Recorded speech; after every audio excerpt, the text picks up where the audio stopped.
Dapat info terbaru, mungkin kemungkinan besar dalam waktu terdekat ni diorang akan umum untuk total lockdown.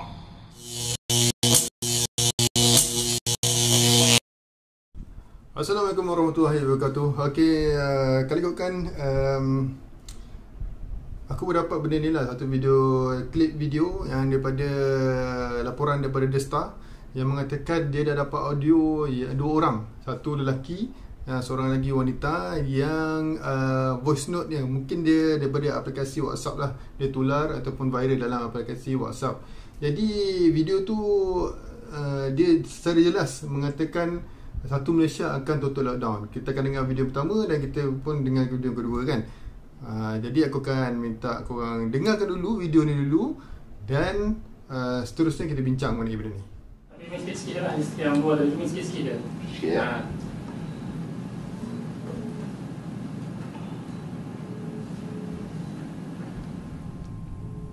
Ada dapat info terbaru, mungkin kemungkinan besar dalam waktu terdekat ni diorang akan umum untuk total lockdown.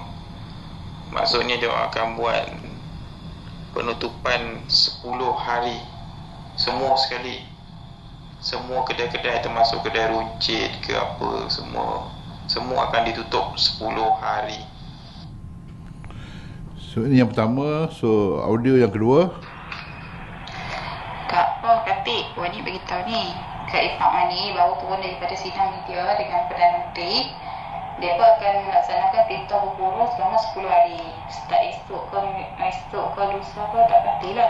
Selama 10 hari tu kedai, market semua akan tutup, tak dibenarkan keluar.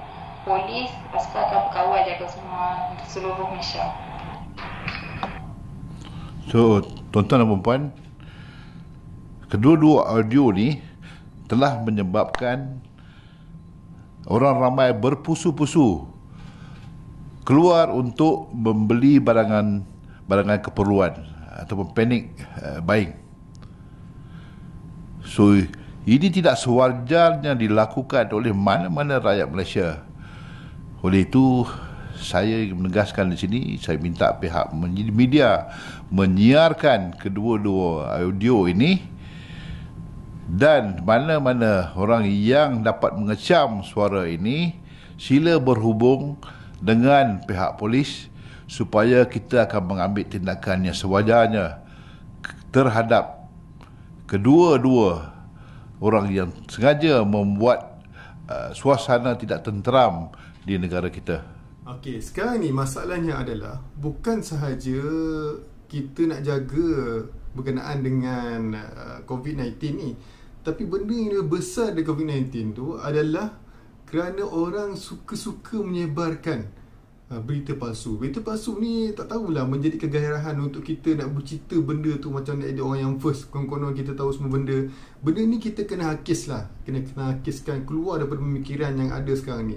Sebab dalam waktu-waktu macam ni, apa segala isu atau berita yang patut keluar adalah kepada orang yang berwajib atau pihak yang berwajib. Contohnya, kita dah ada MKN, kita dah ada Kementerian Kesihatan yang jaga benda ni, dan kita ada polis, askar, semua orang-orang tu saja yang akan keluar kenyataan.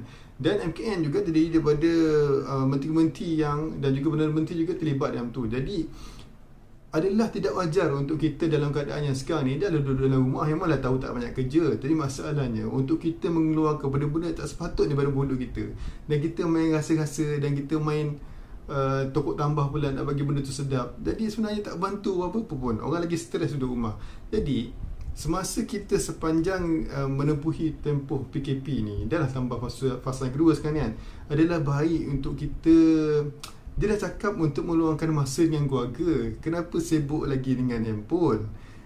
Handphone ni bagus sebenarnya kan. Macam sekarang ni saya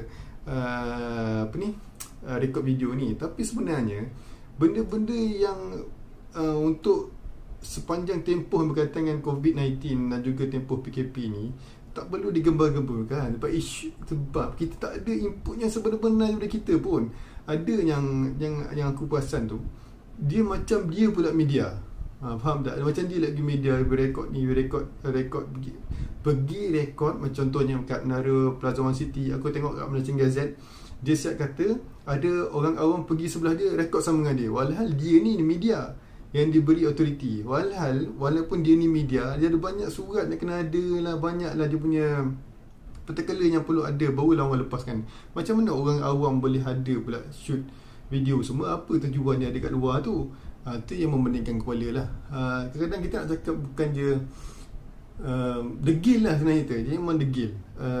Degil ni sebenarnya kita tak ada ubat selain kan kena ada punishment tadi. Boleh dia boleh tunduk sikit. Perangai degil ni semua ada, tapi macam mana kita nak kontrol waktu ni, kita kena belajar lah untuk kontrol.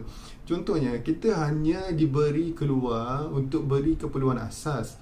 Keperluan asas ni bermaksud makan dan minum kita untuk survive, untuk hidup, itu cukup. Dan lingkungan yang kita pun dah diberitahu untuk fasa yang kedua ni, lingkungan ada, kita punya pasaraya ataupun kita nak cari barang keperluan tu ada 10 km daripada lingkungan kediaman. Adalah tidak wajar untuk kita pergi border tu. Jadi kalau dulu fasa yang pertama kita sibuk dan kita marah pasal orang keluar balik ke kampung, mungkin ada intention dia pada lagipun waktu tu waktu cuti sekolah dan dia dah planning untuk balik kampung lah. Itu aku tak faham lah yang kenapa dia terfikir nak balik kampung tu berburu nak hantar budak ke apa kan. Ada juga yang cakap, aku tak cakap yang aku kecam ke apa, tak. Ada juga yang cakap yang diorang ni sebenarnya nak hantar anak-anak diorang ke sana. Okay, jadi macam ni lah, selama korang bekerja yang berjauhan di kampung tu, korang mesti duduk dekat pengasuh kan, anak-anak kan. Jadi kenapa ada pula, ada yang beritahu aku sebab Taska dia tutup. Okay, jadi macam ni lah sekarang ni, dalam kehidupan kita berjiran, takkanlah tak boleh letak anak kat sebelah jiran, bayarlah jiran tu. Contohnya lah, kita nak memudahkan daripada kita balik kita ambil perjalanan yang jauh kan. Ada kemungkinan kadang-kadang kita dengan jiran pun kurang baik lah. Ada orang kurang baik tapi dia kena jiran pun okey kan, dia minta tolong orang lain kan. Sekarang ni kita tak ada rasa nak tolong each other. Kita semua sibuk nak cerita pasal siapa yang dapat input dahulu. Kita jadi macam media lah. Walhal media tu memang ada gaji untuk buat benda tu semua. Kita tak ada gaji pun, kita dah menyibuk je, menambah perisa je sebenarnya. Jadi polis dah keluarkan klip video tu dan dia nak semua media untuk sebarkan klip video tu. Jadi siapa-siapa yang dapat klip video tu, sebarkan kat mana-mana grup WhatsApp tu, biar orang yang dengar tu dia berfikir sikit. Sebab dia telah macam tadi Ketua Polis Selangor, aku tak silap, dia dah cakap, kalau aku salah tolong betulkan, dia dah cakap yang benda tu lah trigger kepada panic buying tu. Itu bermaksud voice note tu berlaku ataupun direkod sebelum berlakunya PKP. Jadi adalah untuk tidak elok untuk kita meneruskan apa yang tak sepatutnya kita teruskan lah. Jadi sebenarnya kita kena duduk rumah dan keluar bila hanya ada keperluan untuk membeli barang keperluan asas. Bagi mereka yang bekerja kat luar tu, aku doakan untuk sentiasa korang dilindungi oleh Allah Subhanahu Wa Taala. Jaga diri, selalu pakai hand sanitizer kalau jauh daripada punca air untuk basuh tangan. Dan yang ketiganya adalah pakai face mask.